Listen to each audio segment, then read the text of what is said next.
नमस्कार दोस्तों, मैं रोहन मिश्रा फिर से आपको बहुत बहुत स्वागत करता हूं अपने YouTube channel SSS institute of education में। उम्मीद करते हैं आप सभी स्वस्थ होंगे, आपकी पढ़ाई भी अच्छी चल रही होगी। चलिए तो इस सीरीज को आज फिर से आगे बढ़ाते हैं, है ना। कौन सा है नंबर 23। चलिए देखते हैं क्वेश्चन नंबर फर्स्ट, रीड करेंगे। आर्द्र दिनों में हाइड्रोजन क्लोराइड गैस तैयार करते समय गैस को आमतौर पर कैल्शियम क्लोराइड युक्त गार्ड ट्यूब से गुजारा जाता है। गार्ड ट्यूब में लिए गए कैल्शियम क्लोराइड की भूमिका है। पहला ऑप्शन कह रहा है उत्सर्जित गैस को अवशोषित करना है, बी कह रहा है गैस को नम करना है, सी कह रहा है गैस से नमी को अवशोषित करना है, एंड डी कह रहा है कि उत्सर्जित गैस को क्लोरीन आयनों के साथ यानी क्लोराइड आयन Cl- के साथ, है ना, अवशोषित करना है। इन इंग्लिश अगर देखना चाहेंगे तो ये देख लेंगे ध्यान से क्या कह रहा है। During the preparation of hydrogen chloride gas on A humid day the gas is usually passed through the guard tube containing calcium chloride. The role of the calcium chloride taken in the guard tube is to क्या होगा, है ना। पहला option absorb the evolve gas, B कह रहा है मॉइस्चन the gas, सी कह रहा है absorb moisture from the gas, D कह रहा है absorb chloride ions from the evolve gas. बताएंगे राइट आंसर इसका क्या हो सकता है ना।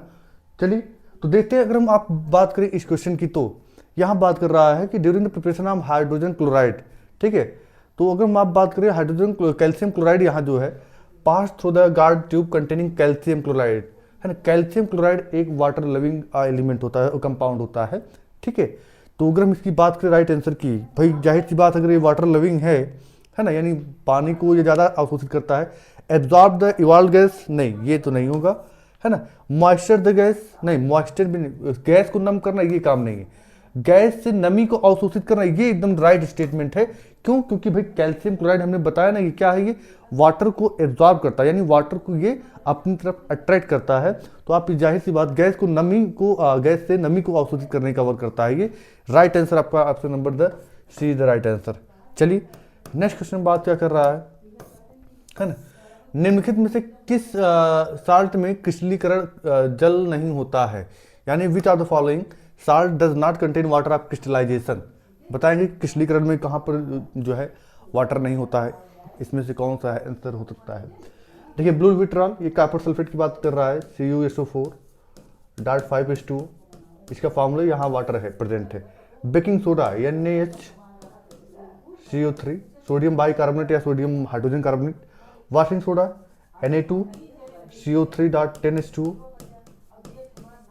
डी क्या है जिप्सम, जिप्सम की अगर बात CaSO4.2H2 है ना। आप देख पा रहे हैं कि यहाँ पर सारी चीज़ें मेंशन की गई हैं। कॉपर सल्फेट यहाँ पर वाटर के मॉलिक्यूल प्रेजेंट हैं। सोडियम बाइकार्बोनेट ये देखिए इसके साथ कोई वाटर मॉलिक्यूल नहीं है। फिर क्या कहते हैं सोडियम वॉशिंग सोडा, इसके साथ भी आपको वाटर के मॉलिक्यूल दिख रहे होंगे। उसके बाद कैल्शियम सल्फेट यानी कि जिप्सम के साथ भी आपको वाटर के मॉलिक्यूल दिख रहे हैं, यानी आपका राइट आंसर क्या जाएगा बी, ठीक है। इसमें से कौन सा आंसर होगा आपका बी।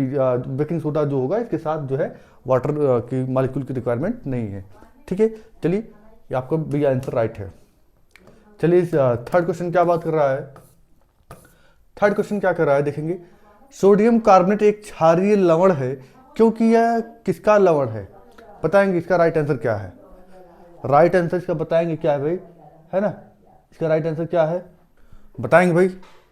चलिए देखते हैं। Sodium carbonate is a basic salt because it is a salt of क्या है ना।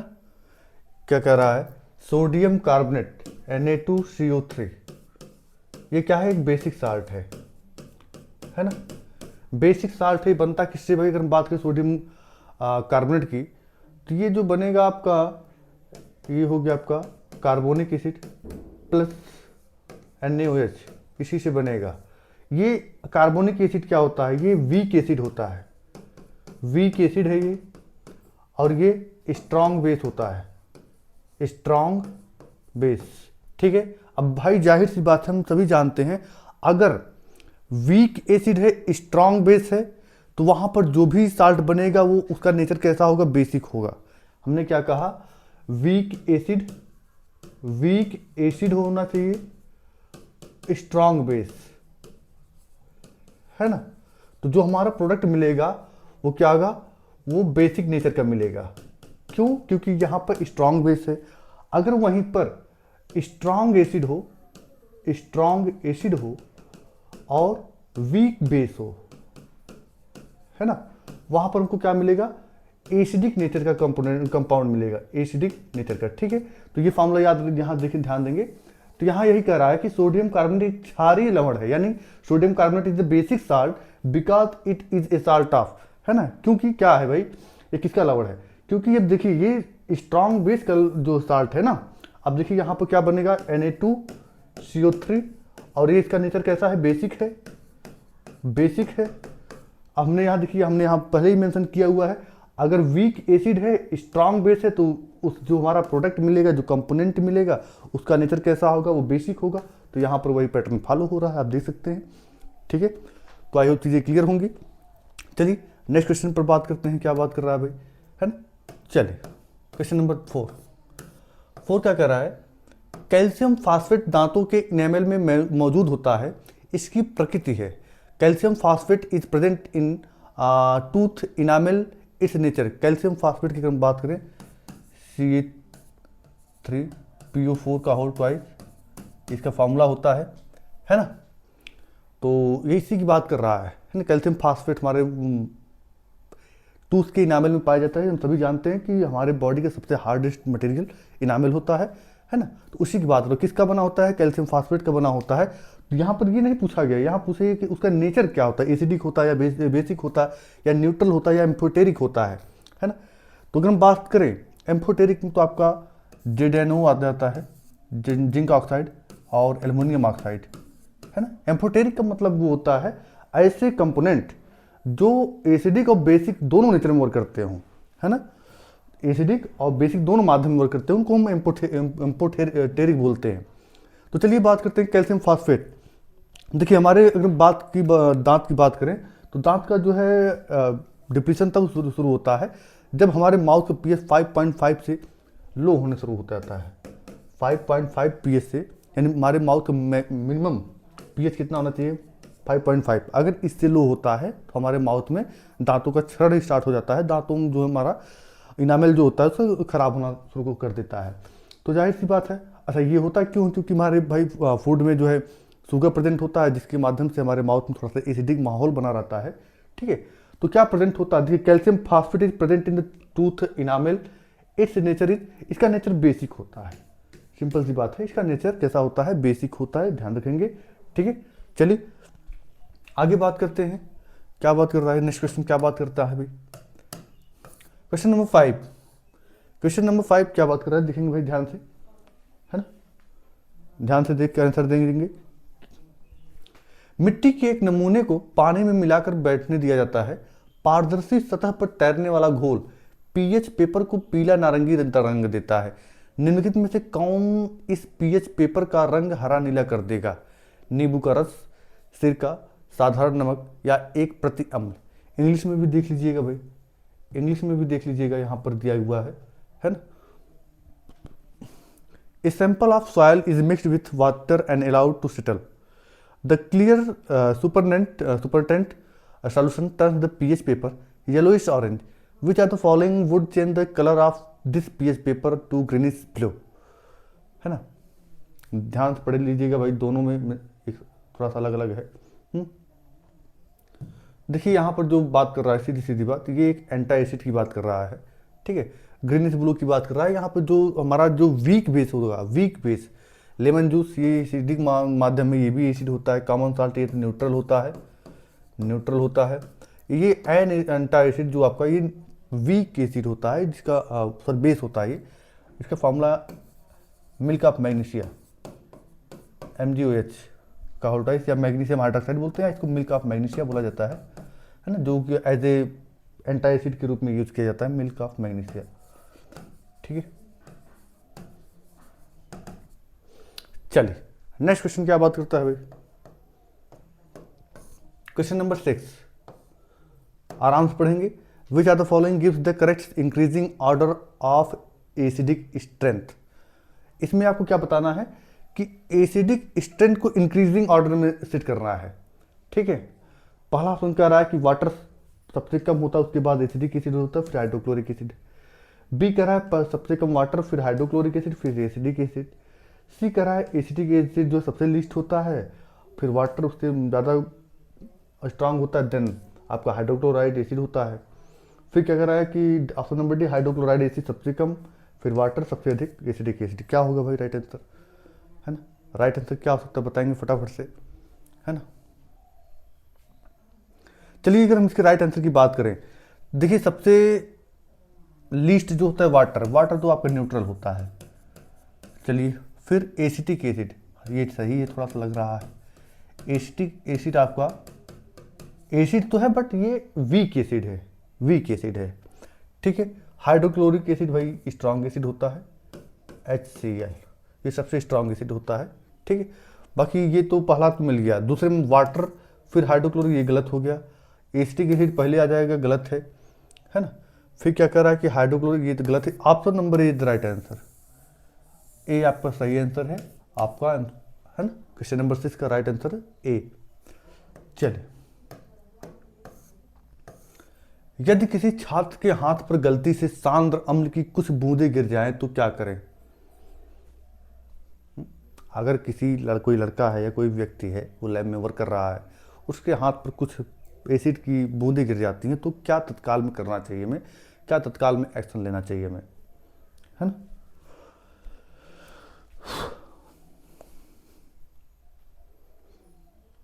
पहला क्या कर रहा है कि हाथ को खारे घोल से धोएं। बी कह रहा है हाथ को तुरंत खूब पानी से धोएं और सोडियम हाइड्रोजन कार्बोनेट का लेप लगाएं। सी कह रहा है खूब पानी से धोने के बाद हाथ पर सोडियम हाइड्रोक्साइड, ये भैया सोडियम हाइड्रोक्साइड ही तो स्ट्रांग बेस होता है, इसका तो यूज ही नहीं किया जाएगा। हम लोग को प्रबल क्षार से उदासीन करें, प्रबल क्षार का यूज करेंगे, बताइए। हाथ को खारे पानी से नहीं, ये गलत बात है, ये भी गलत चीज। हाथ को तुरंत खूब पानी से धोया जाए, उस पर सोडियम हाइड्रोजन कार्बोनेट NaHCO3 का तुरंत लेप लगाया जाए, ठीक है। ये ज़्यादा सबसे बेटर, मतलब सबसे डोमेस्टिक उपाय होता है ये, आप जिसको घरेलू तौर पर यूज़ कर सकते हैं, ठीक है। उसके बाद भाई प्राइमरी, है ना, ट्रीटमेंट को लिए जा सकते हैं। फिर क्वेश्चन नंबर 7 यही था ना, हो गया। 8 नंबर क्वेश्चन क्या कह रहा है, ध्यान से पढ़ेंगे। सोडियम हाइड्रोजन कार्बोनेट को एसिटिक एसिड में मिलाने पर एक गैस निकलती है, क्या कह रहा है? सोडियम हाइड्रोजन कार्बोनेट को एसिडिक एसिड से मिलाने पर CH3, एक सेकेंड,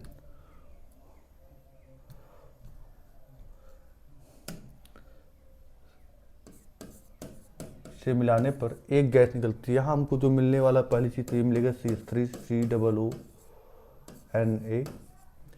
फिर हमको जो मिलने वाला है वो मिलेगा CO2, यही गैस निकल रही भाई, CO2 मिलेगी। फिर हमको जो मिलने वाला है H2O, हाँ बैलेंस नहीं है, बैलेंस कर लीजिएगा। चलिए, यही हमको जो बात कर रहा है, ये जो गैस निकल रही है इसकी बात की जा रही है, कार्बन डाइऑक्साइड की, क्योंकि यहाँ पर यही गैस निकलेगी, ठीक है। तो देखेंगे भाई, सोडियम हाइड्रोजन कार्बोनेट को एसिडिक एसिड में मिलाने पर एक गैस निकलती है जो कि CO2 गैस है। वो निम्नलिखित में से कौन सा कथन निकलने वाली गैस के बारे में सत्य है? यह चूने के पानी को दुधिया कर देता है, ये एकदम राइट स्टेटमेंट कर रहा है, ये सही बात है। फिर यह जलती हुई लकड़ी को बुझा देता है, CO2 एक क्या होती है, फायरिंग स्टेज आ गई, गाइजर गैस के रूप में यूज की जाती है, ये भी स्टेटमेंट सही है। यह सोडियम हाइड्रोक्साइड के घोल में घुल जाता है, यह सोडियम हाइड्रोक्साइड, हाँ सही है, वहाँ पर सोडियम कार्बोनेट बना लेता है, ये भी सही बात है। इसकी गंध तीखी होती है, कभी आपने देखा है CO2 गैस आपको तीखी लगी हो? नहीं ना। तो ये स्टेटमेंट छोड़िए, पहला दूसरा तीसरा सही है, first second third, option number B is the right answer, B is the right answer. चलिए 8 नंबर क्या बात कर रहा है भाई, आराम से देखेंगे, ध्यान से पढ़िएगा, क्वेश्चन को बहुत धीरे से पढ़िएगा और आसानी से आंसर देने का प्रयास करिएगा, ठीक है। Sodium hydrogen carbonate when added to acetic acid evolve a gas. अच्छा, ये गैस अभी तुमने क्वेश्चन किया है। चलिए नेक्स्ट क्वेश्चन, हाँ ये क्वेश्चन ध्यान से देंगे। साधारण नमक का उपयोग रसोई में उपयोग के अलावा कच्चे माल के रूप में भी किया जा सकता है, क्या क्या बनाने के लिए? वॉशिंग सोडा भी बनाया जा सकता है, साधारण नमक का पहले फार्मूला देख लेते हैं, NaCl, ये इसका वॉशिंग सोडा, ब्लीचिंग पाउडर यानी ब्लीचिंग सोडा है ना, बेकिंग सोडा, बुझा हुआ चूना। बताएंगे भाई इसका राइट आंसर क्या हो सकता है?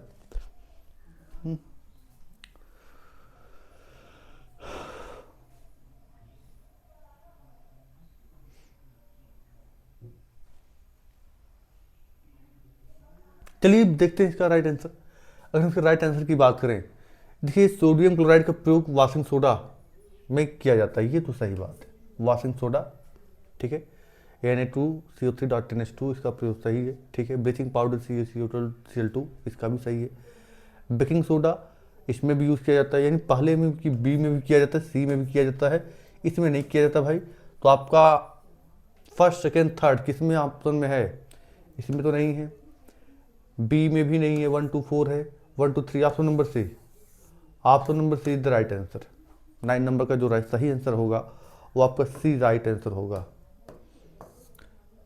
चलिए नेक्स्ट क्वेश्चन, बेकिंग पाउडर का एक घटक, baking soda and baking powder both are different, ठीक है। बेकिंग पाउडर को बेकिंग सोडा मत समझिएगा, दोनों अलग हैं, ठीक है।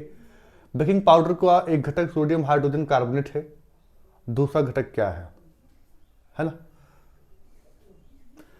देखिए जाहिर सी बात है, हमें बेकिंग पाउडर बनाने के लिए सोडियम हाइड्रोजन कार्बोनेट की रिक्वायरमेंट होती है, साथ ही साथ एक चीज की और रिक्वायरमेंट होती है, उसी का नाम हमको पता करना है, बताएंगे भाई क्या होगा, है ना।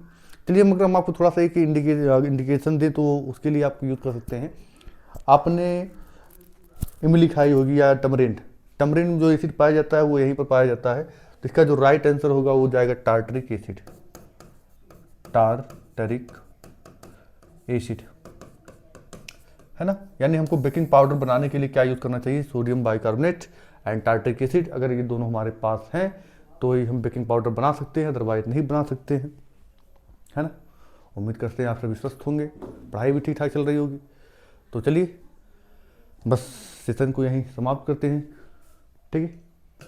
और वीडियो अच्छा लगे तो लाइक शेयर सब्सक्राइब कमेंट करना ना भूलें। धन्यवाद, मिलते हैं नेक्स्ट वीडियो में।